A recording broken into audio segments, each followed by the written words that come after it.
श्री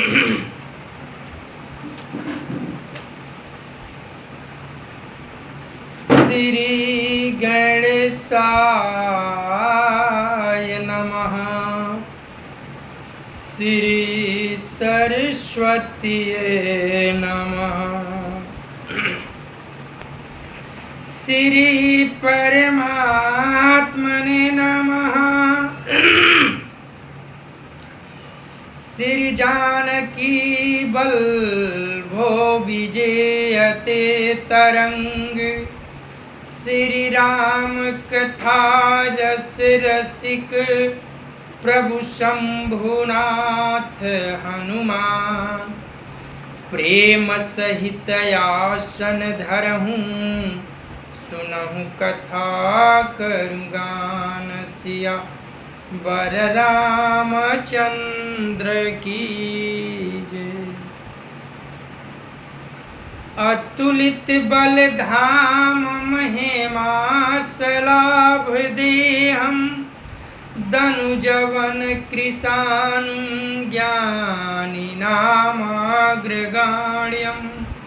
सकल गुण निधानम वानराणामधीशम। रघुपति प्रिय भक्तम वातजातम नमामि। नीलाम्बुज श्यामल कोमलांगम। सीता समारोपित वाम भागम। पाणौ महासायक चारु चापम। नमामि रामं रघुवंशनाथम। भवानी शंकरो वंदे श्रद्धा विश्वास रूपिणो। याभ्यां विना न पश्यन्ति सिद्धा स्वान्तयस्तमीश्वरम्। या देवी सर्वभूतेषु विष्णुमायेति शब्दिता। नमस्तस्यै नमस्तस्यै नमस्तस्यै नमो नमः। या देवी सर्वभूतेषु मातृरूपेण संस्थिता। नमस्तस्यै नमस्तस्यै नमस्तस्यै नमो नमः।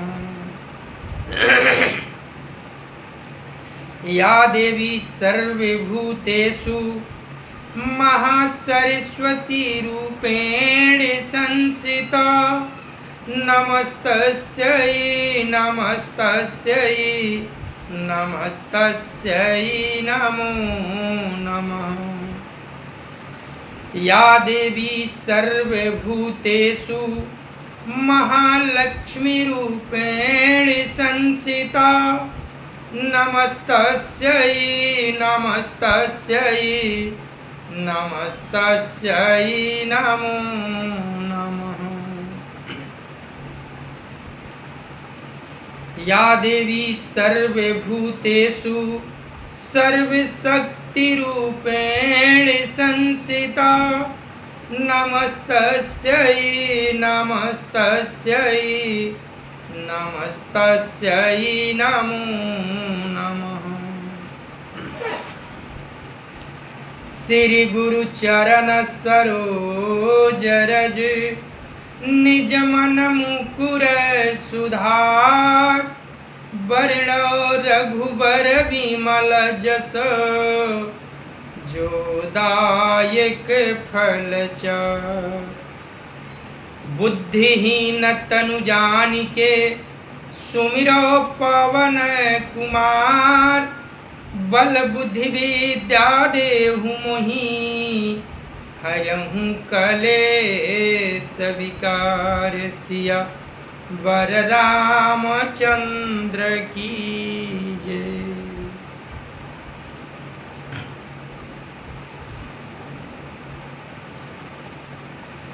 सर्वप्रथम गजानन भगवान का वाहन है कि आप आए हमारे कथा में विराजमान हो जाएं।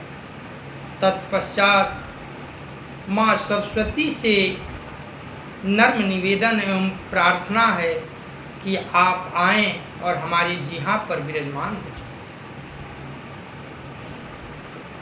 अनंता अनंत कोटि ब्रह्मांड नायक अकारण करुणा वरुणालय भगवान श्री राघवेंद्र को प्रणाम। भूत भावन भगवान श्री शिव जी एवं श्री हनुमान जी के चरणों में साष्टांग दंडवत।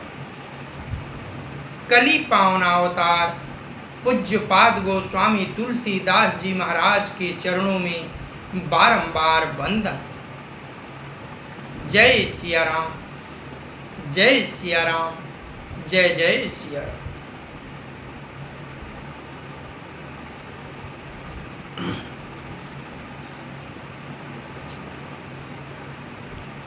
कथा उस मोड़ पर पहुंची है। भगवान श्री राम लखन लाल सहित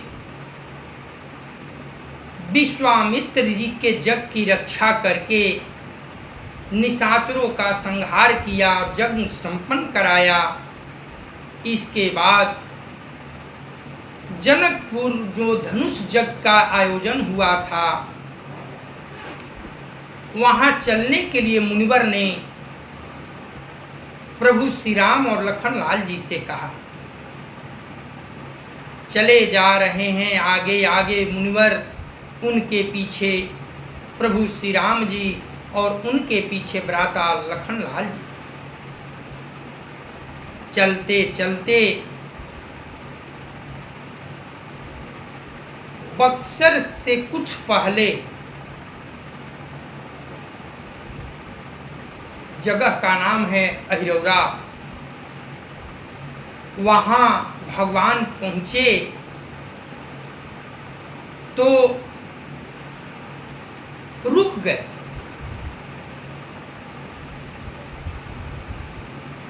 तब गुरुदेव विश्वामित्र जी ने पूछा, क्या हुआ राम, तुम ठहर क्यों गए? तो हाथ जोड़कर भगवान प्रभु श्री राम जी कहे, हे मुनिवर, ये जगह जो दिखाई दे रहा है यह सुहावन तो नहीं है, लेकिन इसकी ऊर्जा बता रही है कि यह पावन जरूर है। पूर्व में यहाँ कोई ऋषि मुनि का आश्रम रहा होगा। तब महर्षि विश्वामित्र जी ने उस पावन स्थली की महिमा सब प्रभु से कह सुनाई कि हे करुणा सागर राम, ये गौतम ऋषि का आश्रम है, पूर्व में था अब उजाड़ हो गया है, यहाँ कोई रहता नहीं है, और वो शिला जो देख रहे हैं वह अहल्याबाई है,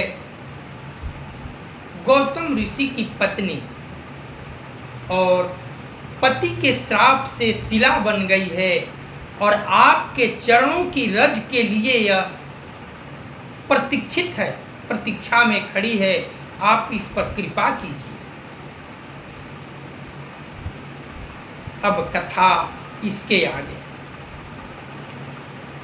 गौतम नारी श्राप बस उपल देह धरि धी, चरण कमल रज चाहती, कृपा करहूँ रघुवीर सिया बर रामचंद्र की जय। महर्षि विश्वामित्र जी ने बताया कि गौतम मुनि की स्त्री अहल्या श्राप बस पत्थर की देह धारण किए बड़े धीरज से आपके चरण कमलों की धूलि चाहती है। हे रघुवीर, इस पर कृपा कीजिए। मुनिवर ने आदेश दिया और प्रभु झट से आदेश का पालन किया। अपने चरण का स्पर्श उस शिला से कराया और तुरंत वह शिला जो है नारी, सुंदर नारी के रूप में परिवर्तित हो गई। पर सत पद पावन शोक न सामन, प्रगट भई तप पुंज सही, देखत रघुनायक जन सुखदायक, सन्मुख होई कर जोरी रही, अति प्रेमय धीरा पुलक शरीरा, मुख नहीं आवई बचन कही, अतिशय बड़ भागी चरण नहीं लागी, जुगल नैन जल धार वही, धीर जुमन कीन्हा प्रभु कह चीन्हा, रघुपति कृपा भगति पाई, अति निर्मल बानी स्तुति ठानी, ज्ञान गाम्य जय रघुराई, मय नारी पावन प्रभु जग पावन, रावण रिपुजन सुखदाई, राजीव बिलोचन भव भय मोचन, पाही पाही शरण नहीं आई।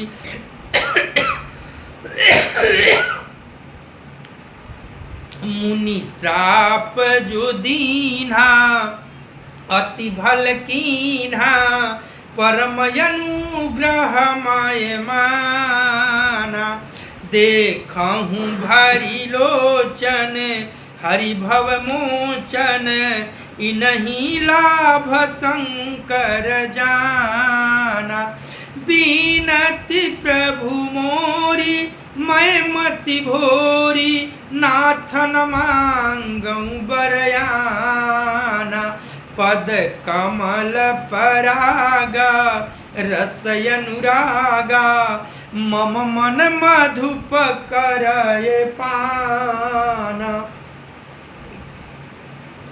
जेहि पद सुर सरिता परम पुनीता, प्रगट भई शिव शीस धरी, सोई पद पंकज जेहि पूजत, अज मम सिर धरऊ कृपाल हरि, एहि भांति सिधारी गौतम नारी, बार बार हरि चरण परी, जो अति मन भावा सो बरु पावा, गए पति लोक आनंद भरी, अस प्रभु दीन बंधु हरि, कारण रहित दयाल, तुलसीदास सठते ही भजू, छाड़ी कपट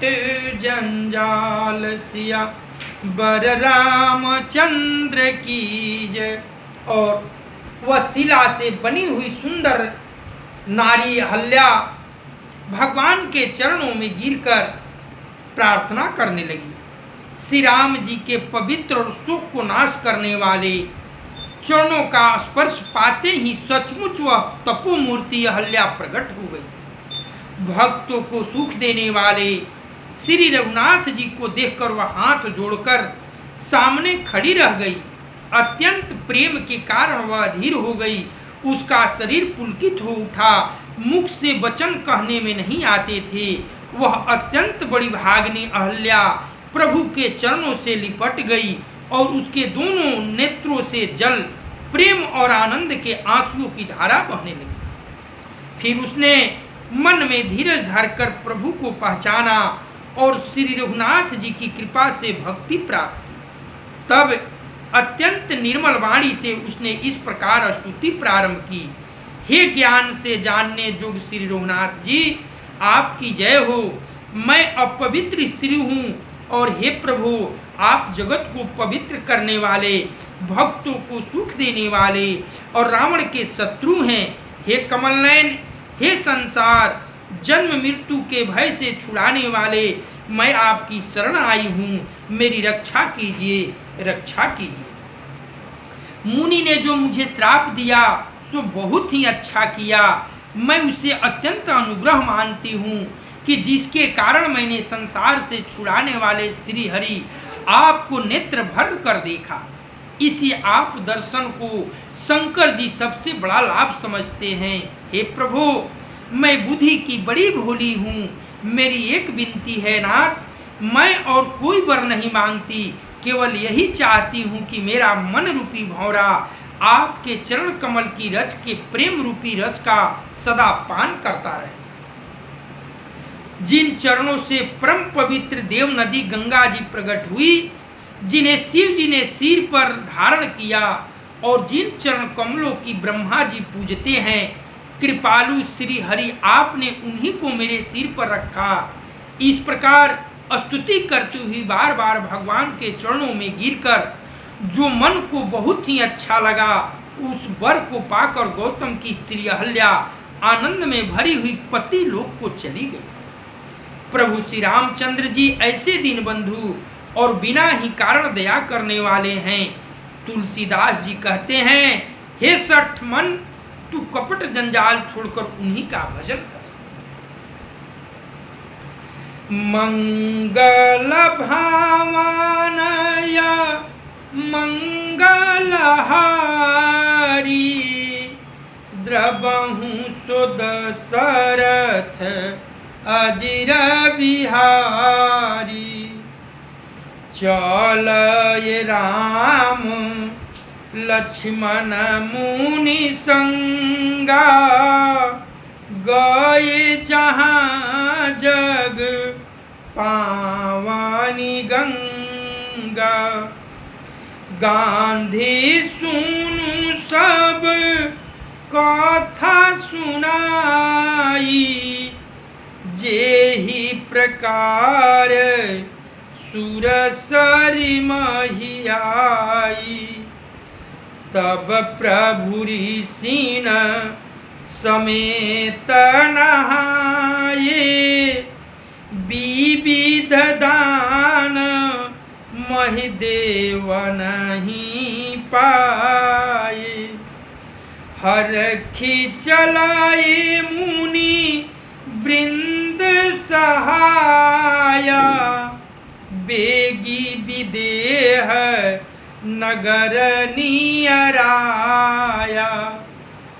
पुर रम्य तारा मजब देखी, हरखे अनुज समेत विसेखी। बापी कूप सरित सरनाना, सलिल सुधा सम मानी सुपाना। गुंजत मंजू मत रस वृंगा, कुंजत काल बहुबरन विहंगा। बरन बरन विकसय बन जाता, त्रिविध समीर सदा सुखदाता। सुमन वाटिका बाग बना, विपुल विहंग निवास। फूलत फलत सुपलवत, सोहत पुर चहु पास। सिया बर रामचंद्र की जय। श्री राम जी और लक्ष्मण जी मुनि के साथ चले। वे वहां गए जहां जगत को पवित्र करने वाली गंगा जी थी। महाराज गांधी के पुत्र विश्वामित्र जी ने वह सब कथा कह सुनाई जिस प्रकार देव नदी गंगा जी पृथ्वी पर आई थी। तब प्रभु ने ऋषियों सहित गंगा जी में स्नान किया। ब्राह्मणों ने भांति भांति के दान पाए। फिर मुनि वृंद के साथ वे प्रसन्न होकर चले और शीघ्र ही जनकपुर के निकट पहुंच गए। श्री राम जी ने जब जनकपुर की शोभा देखी तो वे छोटे भाई लक्ष्मण सहित अत्यंत हर्षित हुए। वहां अनेकों बावलियां, कुएं, नदी और तालाब हैं जिनमें अमृत के समान जल है और मणियों की सीढ़ियां बनी हुई है। मकरंद रस से मतवाले होकर भंवरे सुंदर गुंजार कर रहे हैं। रंग बिरंगे बहुत से पक्षी मधुर शब्द कर रहे हैं। रंग रंग के कमल खिले हैं। सदा सब ऋतुओं में सुख देने वाला शीतल मंद सुगंध पवन बह रहा है। पुष्प वाटिका, फुलवारी, बाग, वन जिनमें बहुत से पक्षियों का निवास है, फूलते फलते और सुंदर पत्तों से लदे हुए नगर के चारों ओर सुशोभित है। मंगल भावनया मंगलहारी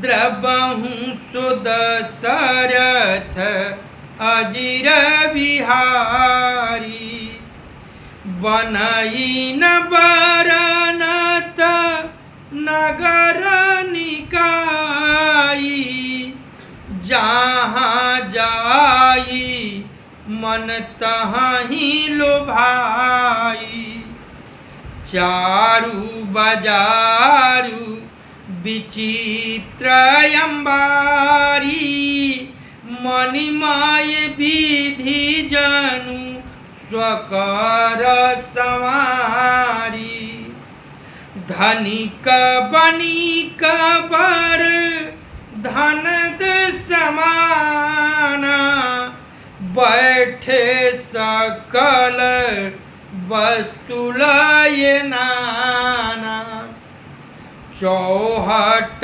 सुंदर गली सुहाई संतत रहाहि सुगंध सिंचाई मंगलमय मंदिर सबके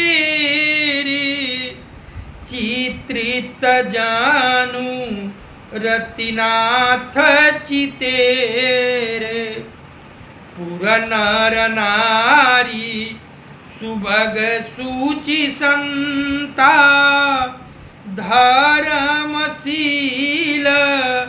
ज्ञानी गुणवंता अति अनूप जहाँ जनक निवासु बिथ कहीं विबुध बिलोकी बिलासु होत चकित चित कोट बिलोकी सकल भुवन शोभा जानू रोकी धवल धाम मणि पुरट पट सुघटित नाना भांति सिय निवास सुंदर सदन शोभा किमि कही जाति सिया वर रामचंद्र की जय। जनकपुर नगर की सुंदरता का वर्णन करते नहीं बनता।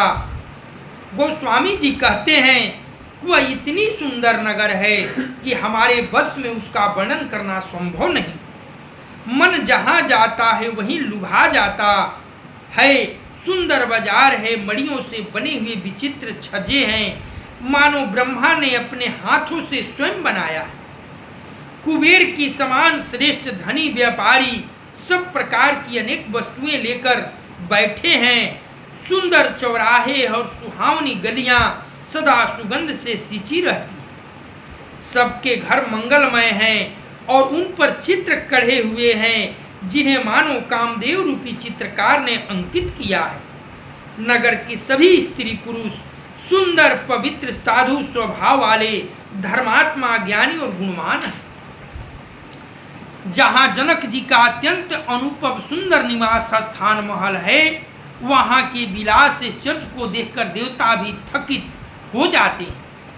मनुष्य की तो बात ही क्या, कोट राजमहल के परकोटे को देखकर चित्त चकित हो जाता है। ऐसा मालूम होता है मानो उसने समस्त लोगों की शोभा को रोक घेर रखा है। उज्जवल महलों में अनेक प्रकार के सुंदर रीति से बने हुए मणि जटित सोने की जरी के पर्दे लगे हैं। सीता जी के रहने के सुंदर महल की शोभा का वर्णन किया ही कैसे जा सकता है। मंगल भावनया मंगलहारी द्रबहु सुदशरथ अजिर विहारी सुभग द्वार सब कुलिस कपटा भूप भीर नटमागध भाटा बनी विशाल बाजी गज साला हय गय रथ संकुल सब काला सूर सचिव सेनाप बाहु तेरे निपगृह सरिस सदान सब के पूर बहेर सर सरित समीपा उतर ये जहाँ तहाँ विपुल महीपा देखी अनूप एक आवराई सब सुपास सब भांति सुहाई कौशिक कहेऊ मोर मनुमाना इहाँ रही रघुवीर सुजाना भले ही नाथ कही कृपा निकेता उतरायता मुनि वृंदा समेता विश्वामित्र महामुनि आए समाचार मिथिलापति पाए संघ सचिव सुचि भूरि भट भूसुर बर गुरु ज्ञाति चलय मिलन मुनि नायक ही मुदित राउ एहि भांति सिया बर रामचंद्र की जय। राजमहल के सब दरवाजे सुंदर हैं जिनमें वज्र के समान किवाड़ लगे हैं। वहाँ राजाओं नटों मगधों और भाटों की भीड़ लगी रहती है। घोड़ों और हाथियों के लिए बहुत बड़ी बड़ी घुड़सालें और गजशालाएं बनी हुई है जो सब समय घोड़े हाथी और रथों से भरी रहती है। बहुत से सूरवीर मंत्री और सेनापति हैं। उन सबके घर भी राजमहल सरीखे ही हैं। नगर के बाहर तालाब और नदी के निकट जहां तहां बहुत से राज लोग उतरे हुए डेरा डाले हुए हैं। वहीं आमों का एक अनुपम बाग देखकर जहां सब प्रकार के सुभीते थे और जो सब तरह से सुहावना था, विश्वामित्र जी ने कहा, हे सुजान रघुवीर, मेरा मन कहता है कि यहीं रहा जाए। कृपा के धाम श्री राम जी, बहुत अच्छा स्वामिन, कहकर वही मुनियों के समूह के साथ ठहर गए।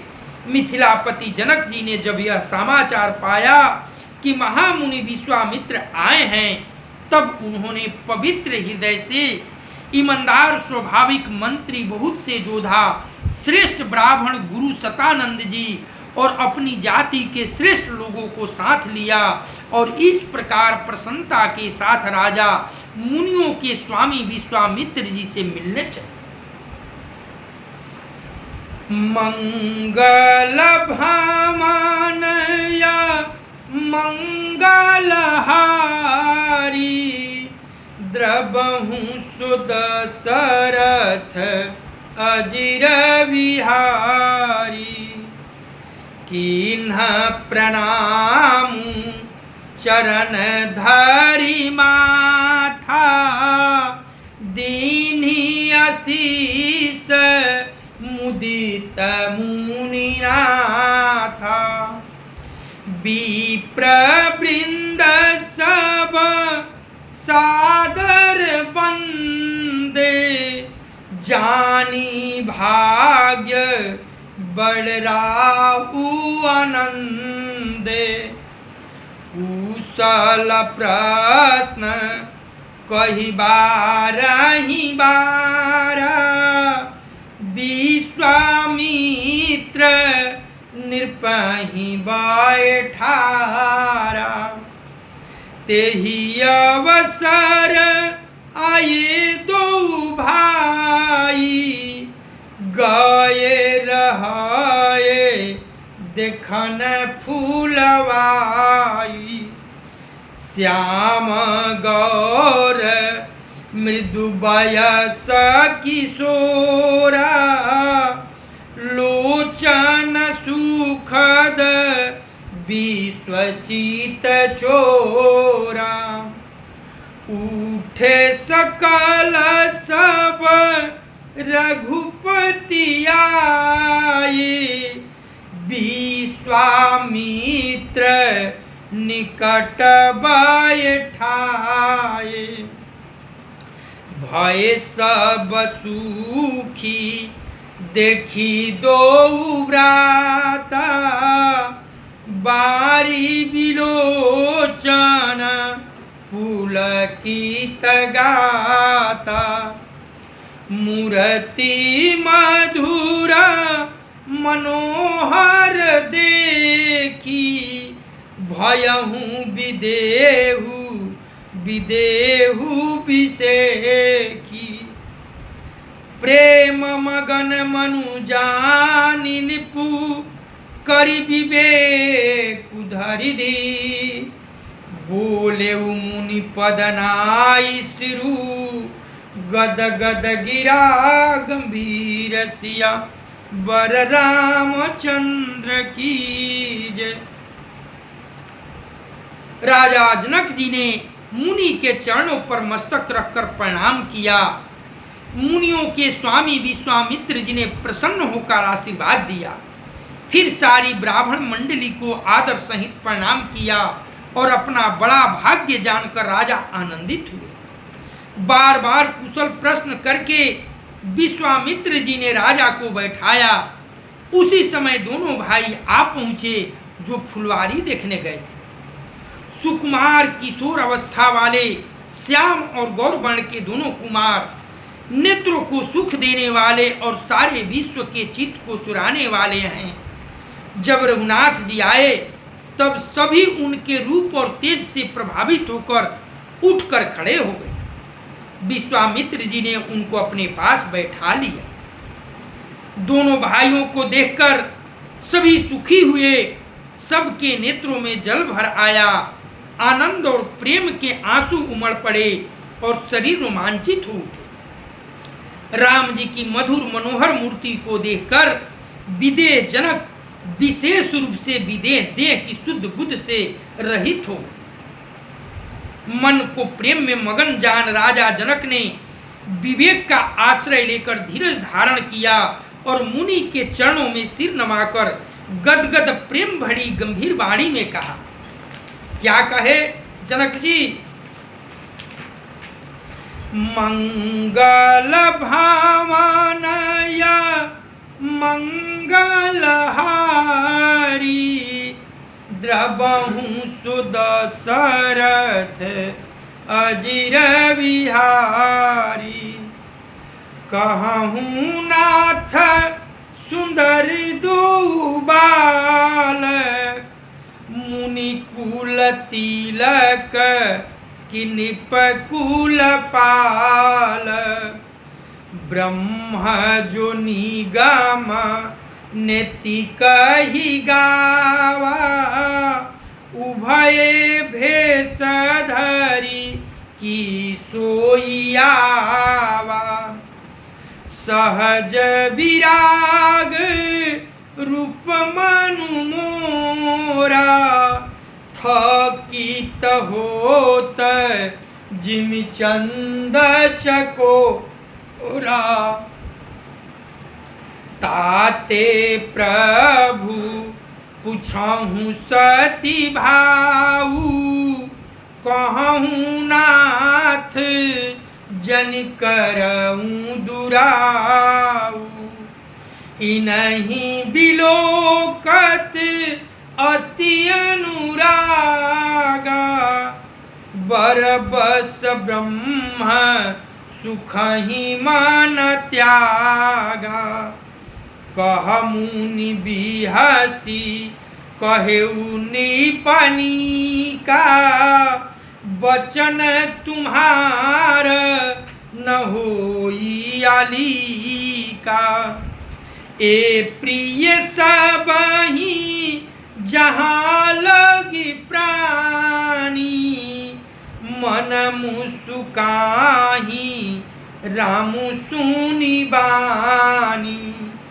रघुकुल मानी दशरथ के जाए मम हित लागी नरेश पठाए राम लखन दो बंधुवर रूपशिल बलधाम मखरा खेउ सब साखी जगू जितय असुर संग्राम सिया बर रामचंद्र की जय।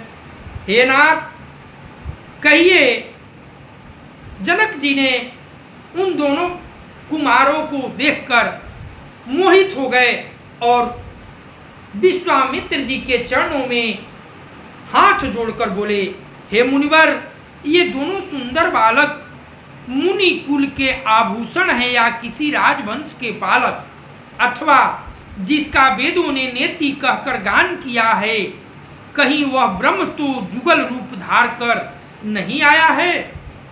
मेरा मन जो स्वभाव से ही वैराग रूप बना हुआ है, इन्हें देखकर इस तरह मुग्ध हो रहा है जैसे चंद्रमा को देखकर चकोर। हे प्रभु, इसलिए मैं आपसे सत्य निश्चल भाव से पूछता हूँ, हे नाथ बताइए, छिपाव न कीजिए। इनको देखते ही अत्यंत प्रेम के वश होकर मेरे मन में जबरदस्ती ब्रह्म सुख की त्याग दिया है। मुनि ने हंसकर कहा, हे राजन, आपने ठीक यथार्थ ही कहा, आपका वचन मिथ्या नहीं हो सकता। जगत में जहाँ तक जितने भी प्राणी हैं, ये सभी को प्रिय हैं। मुनि की रहस्यमयी वाणी सुनकर श्री राम जी मन ही मन मुस्कुराते हैं, हंसकर मानो संकेत करते हैं कि रहस्य खोलिए नहीं। तब मुनि ने कहा, हे रघुकुलमणि महाराज दशरथ के पुत्र हैं, मेरे हित के लिए राजा ने इन्हें मेरे साथ भेजा है। ये राम और लक्ष्मण दोनों श्रेष्ठ भाई रूप शील और बल के धाम हैं। सारा जगत इस बात का साक्षी है कि इन्होंने युद्ध में असुरों को जीतकर मेरे जग की रक्षा की है। मंगल भावनय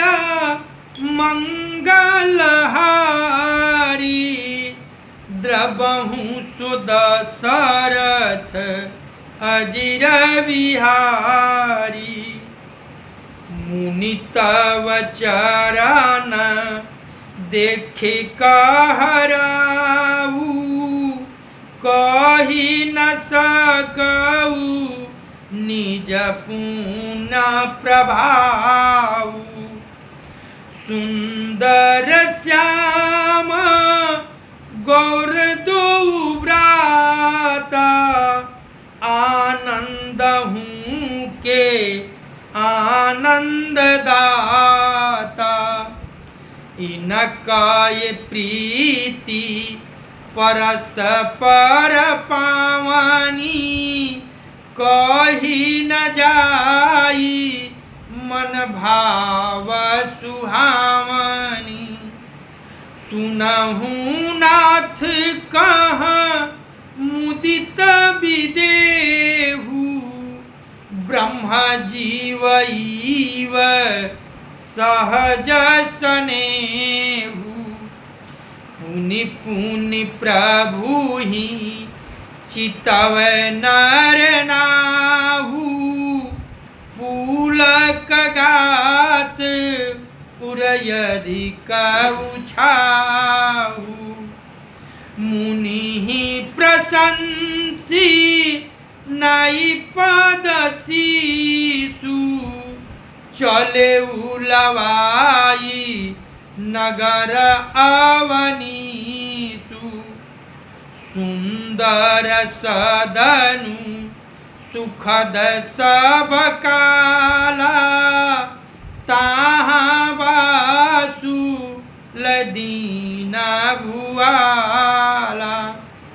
करी पूजा सब विधि सेवकाई गए उराऊ गृह विदा कराई। ऋषय संग रघुवंश मणि करि भोजन विश्राम। बैठे प्रभु व्राता सहित दिवसुरहा भरि जामुसिया। बर रामचंद्र की जय। महाराज जनक जी ने कहा, हे मुनिवर, आपके चरणों के दर्शन कर मैं अपना पूर्ण प्रभाव कह नहीं सकता। ये सुंदर श्याम गौरवर्ण के दोनों भाई आनंद को भी आनंद देने वाले हैं। इनकी आपस की प्रीति बड़ी पवित्र और सुहावनी है। वह मन को बहुत भाती है पर वाणी से कही नहीं जा सकती। विदेह जनक जी आनंदित होकर कहते हैं, हे नाथ सुनिए, ब्रह्म और जीव की तरह इनमें स्वाभाविक प्रेम है। राजा बार बार प्रभु को देखते हैं, दृष्टि वहां से हटता ही नहीं चाहती। प्रेम से शरीर पुलकित हो रहा है और हृदय में बड़ा उत्साह है। फिर मुनि की प्रशंसा करके और उनके चरणों में सिर नवाकर महाराज जनक जी उन्हें नगर में लिवा लाए। एक सुंदर महल जो सब समय सभी ऋतुओं में सुखदायक था, वहां राजा ने उन्हें ले जाकर ठहराया। तदंतर सब प्रकार से पूजा और सेवा करके राजा विदा मांगकर अपने घर गए। रघुकुल के शिरोमणि प्रभु श्री रामचंद्र जी ऋषियों के साथ भोजन और विश्राम करके भाई लक्ष्मण समेत बैठे। उस समय पल भर दिन रह गया था। अब कथा कल हम सब आगे सुनेंगे। आज कथा यही विश्राम होती है। बाबा गोस्वामी जी लिखते हैं कि जब विदेहराज जनक जी भगवान की दिव्य छवि को देखा तो उनकी नजर जो है पल के झुकना भूल गई, पल के जो है भटकना भूल गई, लपकना भूल गई और उनका मन जो है वैराग्य था फिर भी उनमें लुब्ध हो गया, प्रेम में मगन हो गए। कहते हैं, हे मुनिवर, ये दोनों सुकुमार कौन हैं? या ये जगत के रचने वाले जो ब्रह्म हैं उन्हीं का रूप धारण करके ये हमारे दर्शन के लिए आए हैं, या कोई ब्राह्मण कुल के पुत्र हैं, या राजाओं के पालक कौन हैं? तब मुनिवर विश्वामित्र जी ने बताया, हे राजन, ये अयोध्या नरेश दशरथ के पुत्र हैं। इनका नाम राम और इनका नाम लक्ष्मण है। ये दोनों वीर हमारे साथ आए हैं और इन्होंने सबसे भयंकर भयंकर दुष्टों का संहार करके हमारे जग की रक्षा की।